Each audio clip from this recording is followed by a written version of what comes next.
Hello, friends. We are going to be doing our knowledge lesson virtually today. So we're doing knowledge 6, lesson 5. Let's get into it. Let's start with our cub. You will know the important cultural and geographic characteristics of New England. You will understand new vocabulary words used in today's reading. You will be able to identify types of food eaten by the Wampanoag. Okay, so your job is to be able to identify or tell what types of food are eaten by this tribe.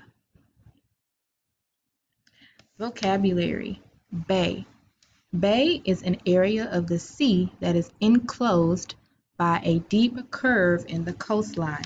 So remember when we talked about circles and spheres and cylinders all have a curved surface?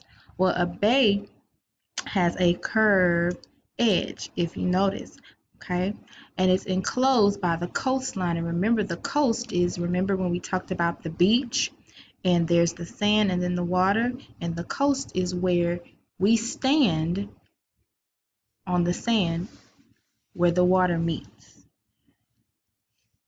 A feast. What do you think feast means by looking at this picture? It can mean food, a lot of food, but feast means to eat a big meal, so that is a lot of food. Rockweed, a greenish brown seaweed that's rubbery that grows on rocks in coastal areas. And rubbery just means it feels kind of like a rubber band a little bit. Wading, not waiting, wading. Wading is walking through shallow water, okay? So wading is like when you go outside after it's raining and there's a puddle of water on the ground, you can walk in that water, okay? Or you might find a swimming pool that has shallow water, and when you stand up in it, it just covers your feet. So wading means walking through shallow water. Do you know what type of food this is? What does it look like? These are clams, a type of shellfish that lives in the ocean. Even today, clams are a common food in New England, and New England is a place. Clamming or hunting for clams is important to the culture and economy of the present day New England. Have you ever eaten a clam before? I haven't. I don't think I would like it. I'm too scared to try it. New England is a region located in the northeastern part of the United States. So this green area right here, that's New England. Can you guess where it is on the map? Well, I just told you it's right here, the green area. Okay. The story that we're going to read about takes place in New England and what we are now the states of Rhode Island and Massachusetts. This area borders the Atlantic Ocean and has waterways, but it also has forests a little further inland. The tribe you will hear about today, the Wampanoag, lived in this area. So you're going to listen to the story about three characters named Gull, Bear, and Crow. Can you say that with me? Gull, Bear, and Crow. Okay, those are the characters in the story, so lock that in your brain so you can remember that. And you're going to find out the type of food the Wampanoags like to eat. Okay, so make sure you pay close attention to the food that the Wampanoags like to eat. Okay, all right, let's begin. What do you see in this picture? You see a bear, a bird, and another bird, and this is the gull. Remember, that's the characters in the story. The gull, bird, and the bear. Okay. Long ago, there were three animals who lived in the land of a wild forest, green fields, and shining waters. Gull made her home in the marsh near the bay. Okay, and remember this is the bay. A gull is a type of bird. Bear, this is Bear, lives in a cave in the woods. And Crow, this is Crow, had a nest in an oak tree at the edge of the garden. Bear, Gull, and Bird often got together to visit and chat. One of the things they talked about was upright walker, beings who live nearby. What do you think an upright walker is? Well, an upright walker is a human like you and me. These beings called themselves the Wampanoags, but the animals called them upright walkers because they walked upright on two legs all the time and they never flew. The Wampanoag are another Native American tribe.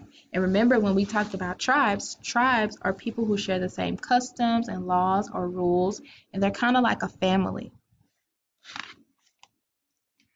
The upright walkers lived in houses that they called the Watu, built from bent saplings and tree bark. They could make fire just as lightning did when it struck a tree. They grew corn from kernels planted in the small hills. These kernels were sweet, crunchy nuggets that crows loved to steal. Okay. One day, Gull said to Bear and Crow, "Today I saw some upright walkers wading in the bay."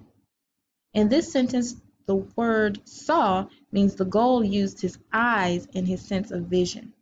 And remember, wading means to walk in shallow water, so the water only touches your feet. They lifted many smooth rocks from water and carried them into the forest. They said the rocks were for Apanoag. I wonder what an Apanoag is.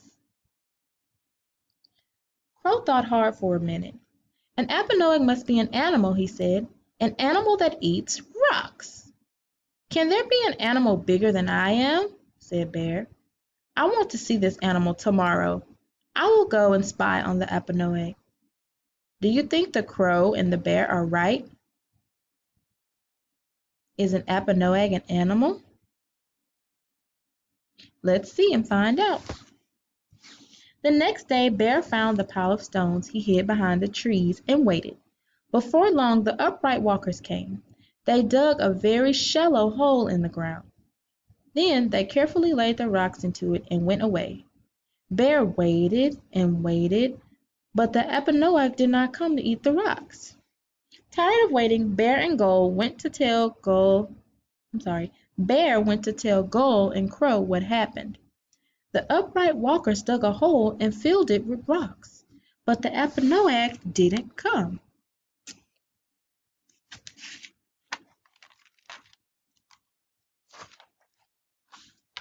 The next day, Crow perched in a tree near the rock pit. Soon the upright walkers returned. They collected lots of dry wood and piled it next to the pit. Crow flew hurriedly to find Bear and Gull. The upright walkers collected wood. "They're going to build a Watu for the Apanoag," said Crow. "The Apanoag will live in our forest in its own wooden tree." Do you think the crow is right? Are they building a Watu? Let's see. He thought for a moment. But what if it's not a friendly Apanoag? Bird and Gull looked a little worried.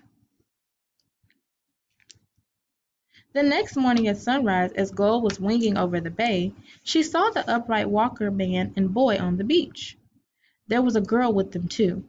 Low tide and had uncovered some wet sand that had been under water at a high tide. The upright walkers were looking for little holes in the wet sand. From time to time, water shot up from these holes. They were breathing holes. They were the breathing holes of soft-shelled clams that lived under the sand. And remember, they ate clams, so lock that in your brain. The clams were the things that looked like seashells. Gold watched as the upright walkers dug the clams out with long sticks. Some clams spit water even after they were dug up. Soon the upright walkers had filled a large basket with these clams. Later on, Gold told Bear excitedly the upright walkers collected many clams. They said they were glad to have found so many clams for their Apanoeg. I hope the Apanoeg does not eat up all the clams and the fish in the bay. Gold went on. Bear looked around. Where is Crow? Wasn't he supposed to meet us here? Do you think the Apanoegs eat crows? No. Sooner had Bear speaking than he saw Crow flying toward them. I saw the upright walkers in the cornfield, exclaimed Crow. They picked baskets full of corn. They said it was for the Apanoeg today. The Apanoeg is coming today. Bear, Crow, and Gold looked at one another. Let's go, said Bear, and lickety-split off they set for the rock pit. There they hid among the trees. Before long, some upright walkers started to gather. Then more and more came. There were men, women, and children, big and small, old and young. One man started burning the wood. Others stayed by the fire and kept it going. They raked the burning wood so that the hot ash fell into the cracks between the rocks. Soon, ashes covered the rocks to heat them up. So what do you think they're making a fire for? What are they about to do? I think they might be able to cook something. Let's see. Well, might be able to cook something. That's probably why. The upright walkers laid rockweed. Remember, rockweed was that rubbery, greenish brown plant that's on the coastline. They laid rockweed over the ashes, steam rising from the damp rockweed giving off a sharp smell of salt. The upright walkers placed heaps of clams on top of the rockweed together with lobsters. Ooh, that's something good. Corn and potatoes. Have y'all had lobster before? What about corn? I love corn. And potatoes. When all the food was loaded on, they covered it with more rockweed. Bear, Crow, and Gold sniffed the mouth-watering aromas of the food cooking.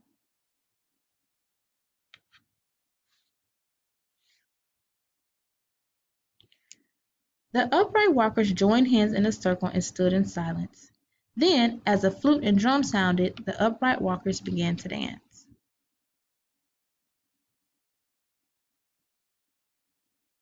So that's them putting all the food on the rockweed and the hot rocks. I think the Apanoeg might be a way that they cook the food. I think this is the Apanoeg, but I could be wrong. Just a guess. What do you think the Apanoeg is? Maybe we'll find out. When the dancing had ended, the old upright walker spoke again. This is a fine day for our Apanoeg. The Apanoeg is a celebration, a time for our people to come together to give thanks to the Great Spirit and to feast on delicious food. So remember, feast means a big meal. So can you guess what an Apanoeg is now? Is it an animal? No, it's not an animal. An Apanoeg is a party. So let's the feasting begin. The rockweed covering was lifted off, and the upright walkers began to load their bowls with food. Bear, Gull, and Crow looked at one another. An Apanoeg was not a huge rock-eating animal with big teeth. An Apanoeg was a celebration where the upright walkers had a clam bake. Remember, clam was those seashells those things that look like seashells that they ate. Just then a girl walked toward their hiding place carrying a bowl piled with high food. It was the girl that Gull had It was the girl that Gold had seen